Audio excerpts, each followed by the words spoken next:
Okay, in this episode, we're going to be talking about cybersecurity insurance and some key aspects you need to know as you're putting that within your business. Now, the one thing I've always struggled with insurance is basically the premium aspect, right? They make it sound so wonderful. Is this is a premium you're getting for your business? Well, I don't know much about being very much of a premium, but the interesting part though is you got to pay it, right? So it's more of an expense, but it's not really a premium. It's a premium expense. That doesn't sound too right. It doesn't sound right. But the one thing you got to consider is that when you are looking for insurance for your business, that is cybersecurity insurance, something that you can put in place that will substantially reduce the cost of your insurance. And that's the documentation around security practices and best practices that you put in place. If you do this documentation and you have these things in place, that's just like it's like having the good student discount on your insurance policies. That if you do these things and you can prove them, in many cases it will dramatically reduce your premium cost that you have to spend for the cybersecurity insurance for your business.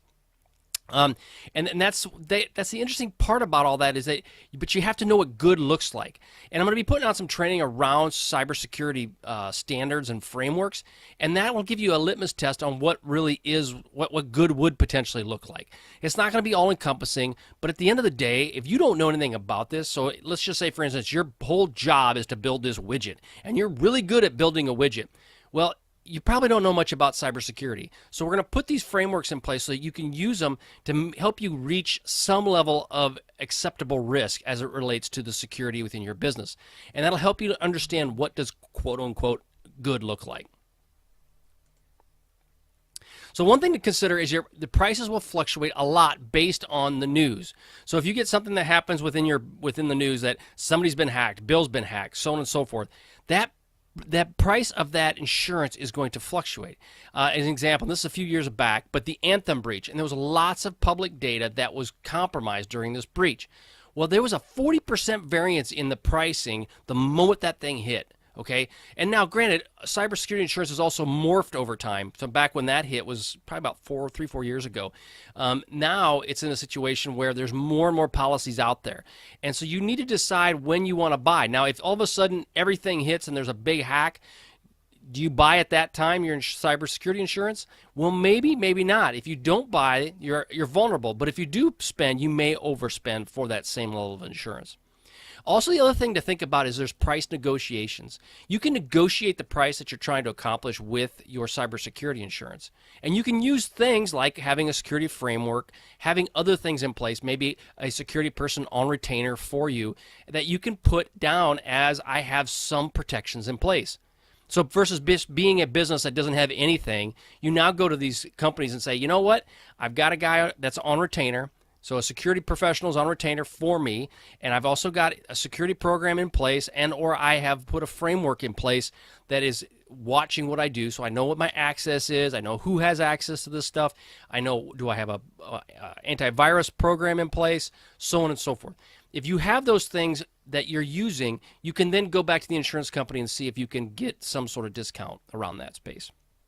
And the one thing that's around the cybersecurity hacks that are occurring is even though they are happening, there isn't a lot of actuarial data. So basically, actuaries are the people that understand risk as it comes to the insurance space.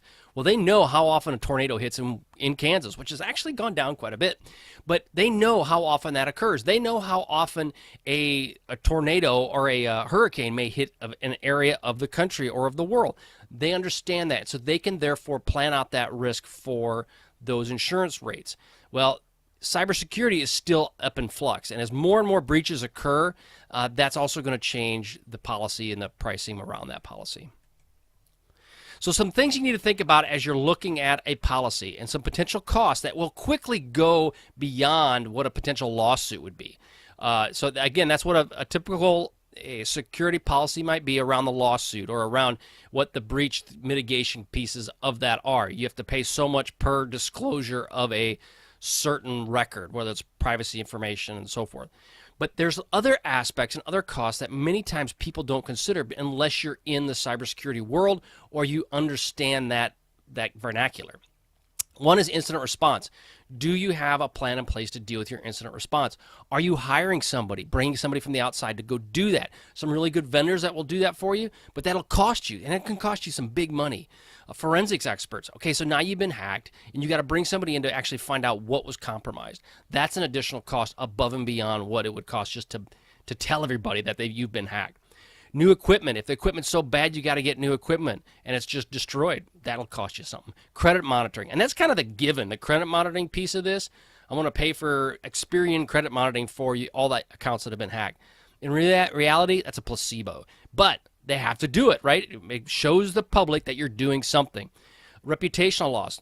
That's, in some cases, can't be totally measured in the fact that if you get hacked and you lose all of your data, and if your business is all about data, so we'll use an example of, not Experian, forgot it.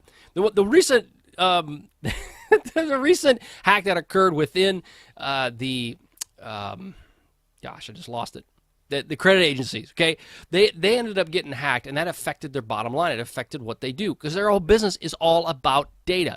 So that breach is one that they have to be aware of. Rebuilding and recovering your network. Okay, so now your network's been hacked. You don't know what to trust, what you can and what you can't trust. So now you may have to rebuild it from the ground up. So that's a cost that you're not really necessarily thinking about.